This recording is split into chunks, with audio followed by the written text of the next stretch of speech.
future trading কি হয় future trade কেনেকৈ কৰিব লাগে ইয়াৰ সুবিধাসমূহ কি আৰু ফিউচাৰ ট্ৰেডিংৰ কিবা অসুবিধা আছে নি আজিৰ ভিডিঅ'টোত ডিটেইলছ আলোচনা কৰা হ'ব কিন্তু আগলৈ যোৱাৰ আগতে মই সিনাৰিও এটা আপোনালোকক দেখাব বিচাৰিম কিয় আপুনি ফিউচাৰ ট্ৰেড কৰিব লাগে ইয়াতে চাওক নিফটি আজি এতিয়া ট্ৰেড কৰি আছে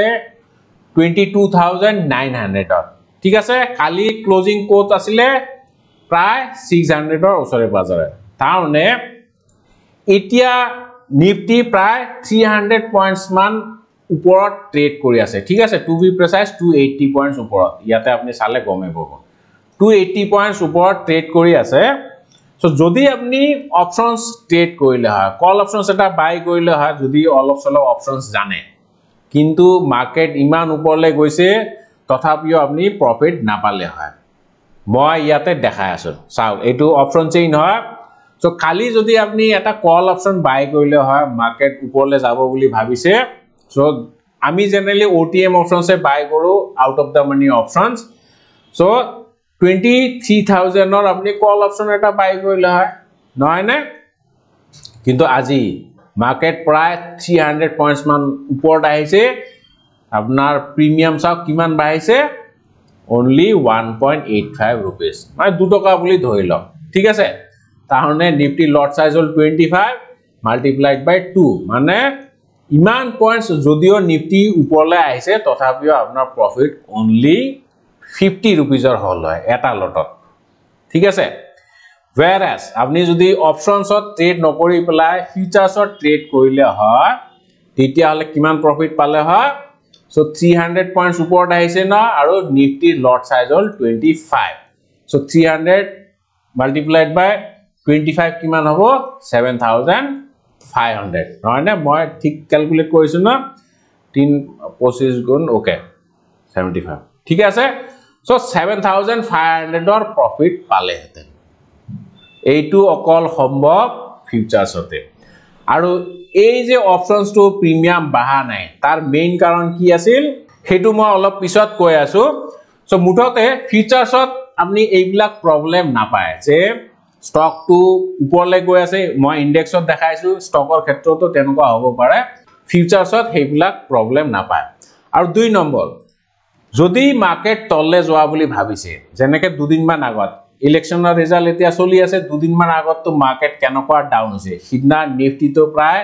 7-8% মান ইন্টাৰডে ফল দেখাইছে নহয় নে 4 জুনৰ দিনা যোনদিনা ইলেকশনৰ কাউন্টিং আছে সো তেনেকুৱা ক্ষেত্ৰত আপনি তো গমে পাইছে মার্কেট তললে নামিব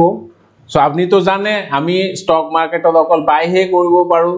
সো সস্তা দামত আমি বাই কৰিম দাম যেতিয়া বৃদ্ধি পাব তেতিয়া আমি সেল কৰি দিম সো যোনটো ডিফাৰেন্স হ'ব হেতু প্ৰফিট কিন্তু মাৰ্কেটৰ সবতছে বেস্ট বেনিফিট কি মাৰ্কেট যেতিয়া তললে নামে না তেতিয়া আমি প্ৰফিট কমাব পাৰো সো আপনি হয়তো জানে ইন্টারডে শর্ট সেল বুলি এটা অপশন আছে যদি আপনি আগতিয়াকে গম পাইছে যে স্টক প্রাইস টু তললে নামিব কমিব বেছি দামত আপনি আগে সেল কৰি দিয়ক যেতিয়া দামটো কমিব তেতিয়া আপনি সস্তা দামত বাই কৰি দিয়ক সো যোনটো ডিফাৰেন্স হ'ব হেতু হ'ব আপোনাৰ প্ৰফিট ঠিক আছে কিন্তু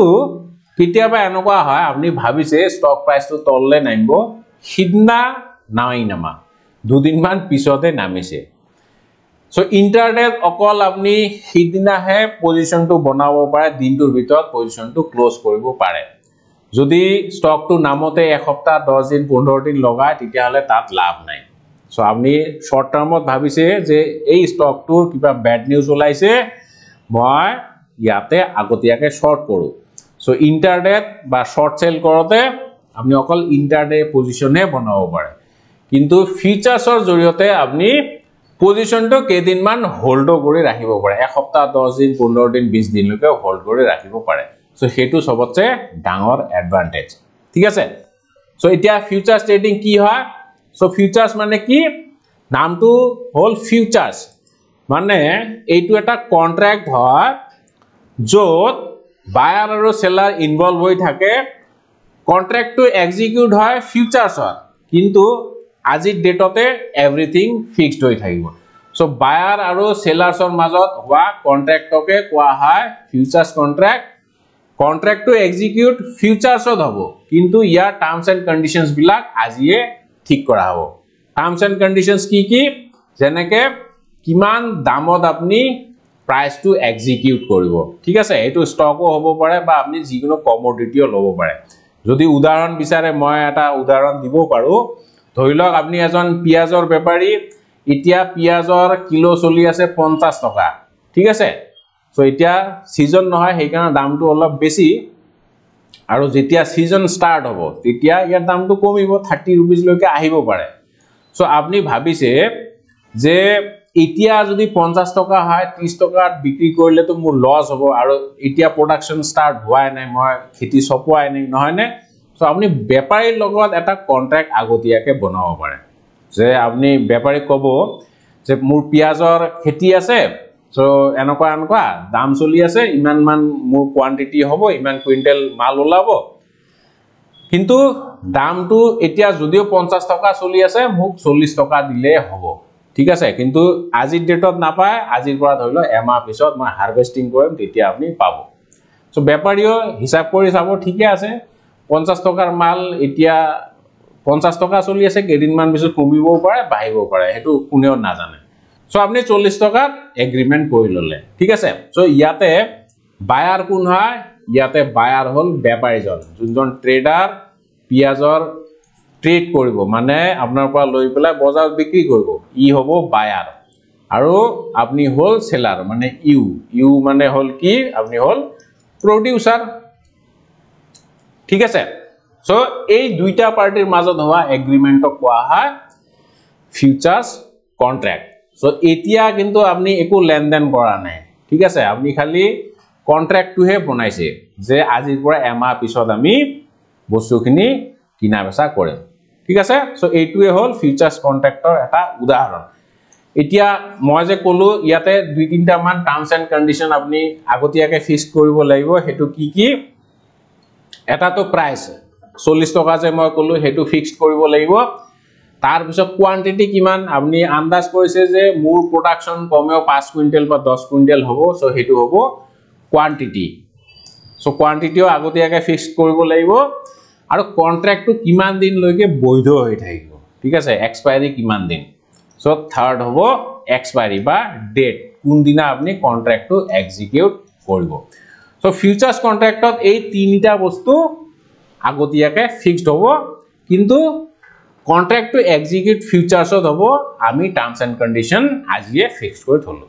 সো সিম্পল ভাষাত এইটোকে কোৱা হয় ফিউচাৰ্স কন্ট্ৰাক্ট আৰু ফিউচার্স কন্ট্রাক্ট টু হল এটা ডেরিভেটিভ প্রোডাক্ট ঠিক আছে আপনি তো এফএনও নাম শুনিছে এফএনও মানে ফিউচার্স এন্ড ডেরিভেটিভ এফএনও আমি শুনিয়ে থাকো এফএনও মানে ফিউচার্স এন্ড অপশনস সো দুইটা ডেরিভেটিভ কিহৰ কাৰণে কাৰণ এইবিলাক একচুয়াল প্ৰোডাক্ট নহয় বেলেগ প্ৰোডাক্টৰ পৰা ডিৰাইভ কৰা হয় একচুয়ালি ইয়াৰ ওপৰত মই এটা প্লেলিষ্টে বনাই থৈছো যদি নাই চোৱা হেতু আপুনি চাব মই লিংকটো ওপৰত দি দিম ঠিক আছে তাত ফিউচাৰ্স আৰু অপশনসৰ বিষয়ে কোৱা গৈছে মই ইয়াতে থুলমুলকে কলো সো মুঠতে এইটো হল ফিউচাৰ্স এতিয়া মই কৈ দিও ইয়াতে আপুনি ট্ৰেড কেনেকে কৰিব ফিউচাৰ্সত কেনেকে বাই সেল কৰিব ঠিক আছে মই সিধা আমাৰ ট্ৰেডিং প্ল্যাটফৰ্মত লৈ যাম মই তো এঞ্জেল ওয়ানে ইউজ কৰো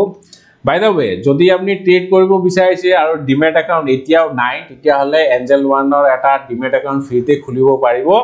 লিংকটো মই তলত দি দিম আৰু কেনেকে খুলিব লাগে তাৰ ওপৰত এটা ভিডিও বনোৱা আছে সো যদি নাই চোৱা মই ভিডিওৰ লিংকটো ইয়াতে দি দিম ঠিক আছে সো যিয়ে ন আপনি আগে একাউন্টটো খুলিব লাগিব খুলি পলাই কিন্তু হা আপনি ডেরিভেটিভ সেগমেন্টটো কিন্তু অ্যাক্টিভেট কৰিব লাগিব তে আগতীয়াকে অ্যাক্টিভেট নকৰাকে আপনি ফিউচাৰ্স অপশনসত ট্ৰেড কৰিব নোৱাৰে স্টকত কিনা বেচা কৰিব পাৰিব কিন্তু এফএনত ট্ৰেড কৰিবলৈ হলে আপনি আগতীয়াকে অ্যাক্টিভেট কৰিব লাগিব সো কেনেকে অ্যাক্টিভেট কৰিব লাগে যদি লাগে মই তাৰ ওপৰতো ভিডিও বনাই দিম কমেন্ট বক্সত লিখি দিব হাউ টু অ্যাক্টিভেট বুলি ঠিক আছে হাউ টু অ্যাক্টিভেট এফএনও বা সিম্পলি এফএনও বুলি লিখি দিব মই তাৰ ওপৰত এটা ভিডিও বনাই দিম সো যিয়ে নহক মই ইয়াতে এতিয়া এটা ফিউচার্স কন্ট্রাক্ট লৈ হেই আপোনালোকক দেখাই দিম যদি আপনি নিফটিৰ ফিউচাৰ্স কিনিব বিচাৰে সিম্পলি আপনি ইয়াতে টাইপ কৰি দিব ওয়াচ লিষ্টত আহিব মোবাইলৰ হতি একে মই ইয়াতে ডেস্কটপত দেখাই আছো আচ্ছা কি হল গুছি গল ওকে একো নাই সো নিফটি বুলি এনেকে টাইপ কৰি দিব ইয়াতে আহি যাব চাও FUT বুলি লিখা আছে FUT মানে ফিউচাৰ্স ঠিক আছে আৰু ফিউচাৰ্স সদা আপনি তিনটা পাব দে এটা হল জুন কন্ট্ৰাক্ট এটা হল জুলাই এটা হল আগষ্ট মই তিনিওটা ইয়াতে এড কৰি পেলাই দেখাই আছো আৰু তিনিওটাৰ মাজত কি পাৰ্থক্য দেখাই আছো সো ইয়াতে যে জুন কন্ট্ৰাক্ট দেখাত পাইছে জুন কন্ট্ৰাক্ট মানে এতিয়া জুন মাহ চলি আছে সো জুন মাহৰ এটো লাষ্ট থাৰ্সডে ঠিক আছে মই নিফটিৰ কথা কৈছো নিফটিৰ এক্সপায়াৰি সদায় সেইটো মাহৰ লাষ্ট থাৰ্সডে হে এক্সপায়াৰ হয় ঠিক আছে আপনি যে কন্ট্ৰাক্টত চাইছিলে না যে এক্সপায়াৰি ডেট থাকে সো এক্সপায়াৰি ডেট টু হল last day of every month every Thursday so etu June mahor expiry tar piছত next aru eta expiry thakibo hetu next mahor July mahor expiry aru eta expiry thakibo hetu far month mane August month expiry so tini mahor contract generally thake June to jetia expire hoi jabo tetia ako September contract to apni pai jabo thik ase aru yate eta interesting bostu apnaloke dekha pabo hetu ki so prottektu contractor price kintu beleg beleg June মাহৰ যোনটো নিফটিৰ contract হেতু কিমান চলি আছে 22940 July মাহৰ কিমান 23070 এইটোতকে এইটো অলপমান বেছি নহয়নে আৰু আগষ্ট মাহটো আৰু বেছি কাৰণ ইয়াতে বেছি টাইম আছে ঠিক আছে ইয়াতে টাইম প্ৰিমিয়াম থাকে সো সেই কাৰণে যিমানে আপুনি দূৰলৈ যাব সিমানে ফিউচাৰ্স কন্ট্ৰাক্টৰ দাম বিলাক বাঢ়ি যায় বুজি পাইছে ওকে এতিয়া ইয়াতে এটা ইন্টারেস্টিং বস্তু আপোনালোকে দেখা পাব হেতু কি মই কন্ট্ৰাক্ট টু যেতিয়া বাই কৰিম তেতিয়া গম পাব সো যদি এইটো জুন মাহৰ আপুনি কন্ট্ৰাক্ট টু বাই কৰিব বিচাৰিছে ফিউচাৰ্স কন্ট্ৰাক্ট তেতিয়া হলে সিম্পলি বাইট ক্লিক কৰি দিব ইয়াতে আপুনি লট সাইজ দিব লাগিব লট সাইজ 1 মই এটা লট কিনি পেলাই আপোনালোকক দেখাম কিনি পেলাই না দেখাম মই জাস্ট দেখাম যে ইয়াতে কিমান পইচা আপুনি দিব লাগিব ইয়াতে চাও কোয়ান্টিটি তো লিখা আছে এটা লটত 25 টা কোয়ান্টিটি থাকে যদি অপশনস আপনি ট্রেড কৰে তেতিয়া হলে গমে পায় অপশনস আৰু ফিচাৰ্সৰ কন্ট্ৰাক্ট একে সো একচুয়ালি যদি আপনি 25 টা নিফটি স্টক কিনে তেতিয়া হলে কিমান পইচা দিব লাগিব মই ক্যালকুলেটৰটো উলিয়াই পেলাই আপোনালোকক দেখাই আছো সো যদি 25 টা ঠিক আছে লট সাইজ আৰু নিফটি এতিয়া প্ৰাইস কিমান হৈ আছে মই ৰাউন্ড ফিগাৰ কৰি দিছো 23000 বেশি হৈ গল 23000 ওকে 5.75 lakhs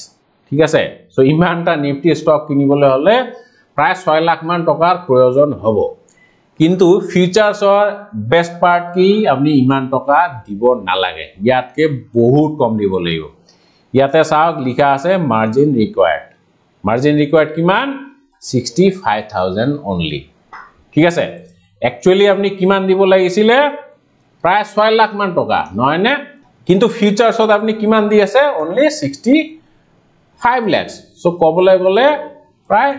10% মান সো ফিউচাৰ্স বিলা এনেকুৱা হয় 5 to 10% ৰ ভিতৰত আপনি পুৰা কন্ট্ৰাক্টৰ হকদাৰ হয় মানে ইমান টকাৰ মাল উঠাব পাৰে মানে 6 লাখৰ মাল আপনি 65000 ত উঠাইছে ঠিক আছে সো হেইটোৱে সবতছে ডাঙৰ এডভান্টেজ হল ফিউচাৰ্স ট্ৰেডিংৰ বুজি পাইছে আৰু ইয়াতে যিমান পয়েন্ট মুভমেন্ট হ'ব আপনি এক্স্যাক্টলি হিমান পয়েন্টৰে প্ৰফিট পাব অপশনছৰ নিচিনা নহয় যেনেকে 300 পয়েন্টস ওপৰত গলে আপনি 1 টকা 2 টকাৰ প্ৰফিট পায় এনেকুৱা নহয় ইয়াতে যদি 300 পয়েন্টস ওপৰত গৈছে আপনি তাৰ মাল্টিপ্লাইড বাই লট সাইজ কৰি দিব যোনটো প্ৰফিট হ'ব হেতুৱে হ'ব আপোনাৰ একচুয়াল প্ৰফিট বুজি পাইছে সো এইটোৱে সবতছে ডাঙৰ এডভান্টেজ সৰি 75000 হ'ব না 75000 সৰি 7500 বুজি পাইছে সো এটো সবতছে ডাঙৰ এডভান্টেজ আৰু ইয়াকে কোৱা হয় লেভাৰেজ ঠিক আছে সো এতিয়া মই এডভান্টেজ কেইটামান কৈ দিও ফিউচাৰ্স ট্ৰেডিংৰ কি সুবিধা এক নম্বৰ কথা এটো তো লেভাৰেজ গম পালে আপনি 6 লাখৰ মাল 65000 উঠাই আছে লেভাৰেজ মানে আপনি বহুত কম পইচা দি পেলাই বহুত টকাৰ মাল উঠাব পাৰে ঠিক আছে এটো হল লেভাৰেজ দুই নম্বৰ কি ইয়াতে আপনি ইনডেক্সত ট্ৰেড কৰিব পাৰে সো যদি আপনি অকল ক্যাশ মাৰ্কেটত ট্ৰেড কৰে স্টক হে কিনা বেচা কৰিব পাৰে কিন্তু ইনডেক্স নিফটি তো এনে কিনিব নোৱাৰে সো নিফটি কিনিবলৈ হলে বা সেল কৰিবলৈ হলে আপনি হয় ফিউচাৰ্স নহলে অপশনসতে ট্ৰেড কৰিব লাগিব সো আপনি ইনডেক্সত ট্ৰেড কৰিব পাৰে আৰু আপনি হয়তো খুদিব পাৰে ইনডেক্স কিয় আমি ট্ৰেড কৰিব লাগে কাৰণ ইনডেক্সটো ইজি টু ট্র্যাক আপনি বহুত ভালকে গম পায় কোনটো ইনডেক্স কোন পিনে যাব ব্ৰডাৰ মাৰ্কেটটো মানে আন্দাজ কৰিবলৈ ভাল হয় প্ৰেডিকশন কৰিবলৈ ভাল হয় সেইকাৰণে ইনডেক্সত বহুত মানুহে প্ৰিফাৰ কৰে ট্ৰেড কৰাটো সো ইনডেক্সত ট্ৰেড কৰিব পাৰে আৰু 3 নম্বৰ বেনিফিটটো কি ইয়াতে যে মই আচ্ছা ইয়াতে মই এই পয়েন্টটো কৈ দিও ক্লিয়ার কৰি দিও মই যে আগতে কলু যে অপশনস যেতিয়া আপনি ট্ৰেড কৰে তেতিয়া কিন্তু প্ৰিমিয়ামটো নোহোৱা হৈ যায় নহয়নে যদিও মাৰ্কেট ওপৰলে যায় তথাপিও আপনি প্রিমিয়ামটো নাপায় যিমানটো বাহিব লাগিছিল হিমানটো নাবাহে তার মেইন কারণ কি তার মেইন কারণ হল এইটো ইন্ডিয়া ভিক্স এইটো হল volatility index so India VIX জিমানে কমিব ইয়াতে চাওক দুদিন মানতে ইন্ডিয়া ভিক্স কিমান কমিছে পার্সেন্টেজত যদি আপনি চাই ইয়াৰ পৰা ইয়ালৈকে সো 2 দিনতে 35% ইন্ডিয়া ভিক্স ক্র্যাশ হৈছে সো যেতিয়া ইন্ডিয়া ভিক্স এনেকে ক্র্যাশ হয় তেতিয়া কিন্তু আপোনাৰ প্ৰিমিয়াম না বাঢ়ে আৰু প্ৰিমিয়াম না বাঢ়াৰ মেইন কাৰণ হল কি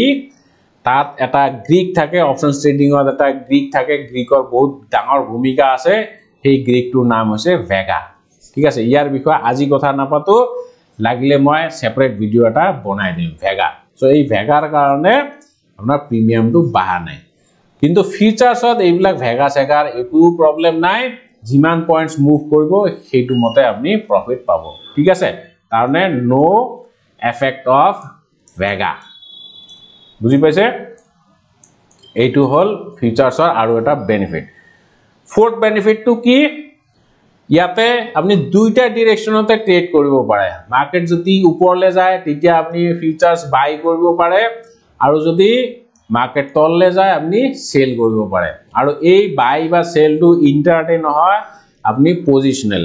মানে কন্ট্ৰাক্টটো এক্সপায়াৰ নোহোৱালৈকে ৰাখিব পাৰে যদি আপনি ভাবিছে স্টকটো তললে নামিব কিন্তু এতিয়া না নামে কেদিনমান পিছত নামিব পাৰে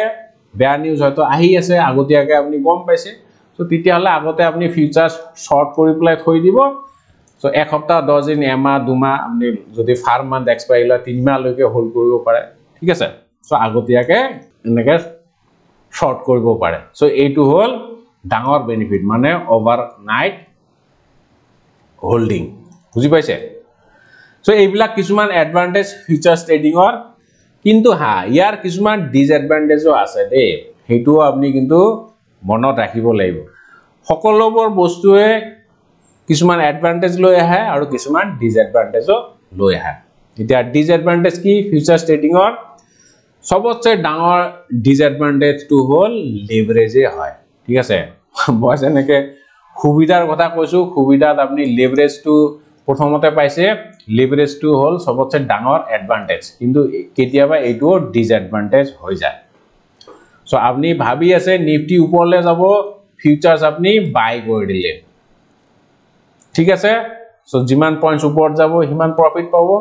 কিন্তু বাই চান্স কিবা কাৰণত যদি মাৰ্কেট তললে যায় তেতিয়া হলে কিন্তু হিমান আপোনাৰ লসও হ'ব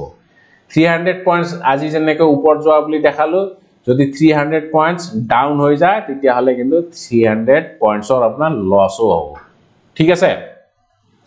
সো 7500 আগতে প্ৰফিট দেখাইছো এইটো টকা আপোনাৰ লসও হ'ব পাৰে বুজি পাইছে সো যেনেকে হাই আৰওআই হয় ৰিটাৰ্ন অন ইনভেস্টমেন্ট ফিউচাৰসত আপনি 6 লাখৰ মাল 65000ত উঠাই আছে গতিকে একচুয়াল ইনভেস্টমেন্ট আপোনাৰ কিমান 65000 হে 65000ত যদি আপনি 7500 পায় ঠিক আছে সো এটো ভাল প্রফিট হয় মই আরওআই টো এবাৰ ক্যালকুলেট কৰি পেলাই দেখাও তেতিয়া হলে অলপমান আন্দাজ পাব 75000 তো নহয় 7500 ডিভাইড বাই 65000 ঠিক আছে সো আরওআই কিমান 11% ফ্যান্টাস্টিক নহয় নে এদিন দুদিনত আপনি যদি 11% অফ প্রফিট পায় বিৰাট ধুনিয়া কিন্তু যেতিয়া মাৰ্কেট ডাউন হ'ব হিমানটো হাৰতে আপোনাৰ লসও হ'ব ঠিক আছে একচুয়াল আপনি কিমান টকা ইয়াতে ইনভেস্ট কৰিলে 65000 যদি 300 পয়েন্টস ডাউন হয় তেতিয়া হলে কিন্তু 7500 টকা আপোনাৰ লসও হ'ব মানে 65000 ৰ পৰা আপনি 7500 এটা মাইনাস কৰক ঠিক আছে যোনটো লস হ'ব হেতু লস কিমান হ'ব 57500 নহয় নে মোৰ হিসাবটো ঠিকে আছে নে ওকে বুজি পাইছে তো কথাটো হিসাবটো বাদ দিয়ক বুজি পাইছে ভাল কথা আৰু সো এইটোৱে হল ফিউচাৰ ট্ৰেডিং আৰু এনেকে ফিউচাৰ ট্ৰেড কৰিব লাগিব আৰু যদি কিবা বুজি পোৱা নাই কমেন্ট কৰি পেলাই লিখিব মই তাৰ উত্তৰটো ডেফিনেটলি দিম আৰু যদি আপুনি ষ্টকত ফিউচাৰ ট্ৰেড কৰিব বিচাৰে হেতুও কৰিব পাৰিব সিম্পলি ইয়াতে আপুনি টাইপ কৰি দিব যোনটো ষ্টক মই যেনেকে টাটা ষ্টীল দেখাই দিছো ঠিক আছে টাটা ষ্টীলৰ যদি আপুনি এটা ফিউচাৰস কিনে তেতিয়া হলে কেনেকে কিনিব লাগিব একে ইয়াতে চাওক এফইউটি বুলি আহিছে মানে এটো ফিউচাৰস হয় সিম্পলি ইয়াত ক্লিক কৰি দিব কিন্তু হা ষ্টক ফিউচাৰছত অলপ বেছি ক্যাপিটেলৰ প্ৰয়োজন হ'ব কাৰণ ইহঁতৰ লট সাইজও বেছি থাকে প্লাস ইয়াত মাৰ্জিন অলপমান কম পোৱা যায় ঠিক আছে এটা লট চাওক কিমান টকা লাগিব প্ৰায় 2 লাখ মান বুজি পাইছে ইয়াতে কোয়ান্টিটি চাওক কিমান 5500 এটা লটত 5500 কোয়ান্টিটি থাকে সো যেনেকে তাত লট সাইজও ডাঙৰ তেনেকে আপোনাৰ প্ৰফিটও বেছি হ'ব লসও হোৱা চান্স বেছি থাকিব ঠিক আছে সো জিএ ট্ৰেড নকৰক কিয় আপুনি অলপমান ভালকে ষ্টাডি কৰিহে নামিব লাগিব এনেকে ওপৰে চাই পেলাই কেতিয়াও ট্ৰেড নকৰিব মই ভাল প্ৰফিট থকা বুলি কৈছো বুলি আপুনি যে কালিৰ পৰা অপচনস এৰি পেলাই ফিউচাৰছত ধৰিব এনেকুৱাও নহয় মই দুইটাই কলো প্ৰস এণ্ড কনস দুইটাই কলো আপুনি সদায় ট্ৰেড কৰোতে দুইটা বস্তুৱে ভাবি পেলাই কৰিব লাগিব সো আশা কৰিছো বুজি পাইছে যদি বুজি নাই পোৱা কমেন্ট কৰি পেলাই খুদিব আৰু যদি কিবা স্পেশাল আপোনালোকৰ ৰিকুৱেষ্ট আছে আমক টপিকৰ ওপৰত ভিডিও বনাবলৈ হেতু লিখিব পাৰে তাৰ ওপৰত মই ভিডিও বনাই দিম ঠিক আছে ভিডিওটো অলপমান দিগলিয়া হল কিন্তু ইনফৰমেটিভ হৈছে আই হোপ সো শেষলৈকে চোৱাৰ বাবে অশেষ ধন্যবাদ জয় আই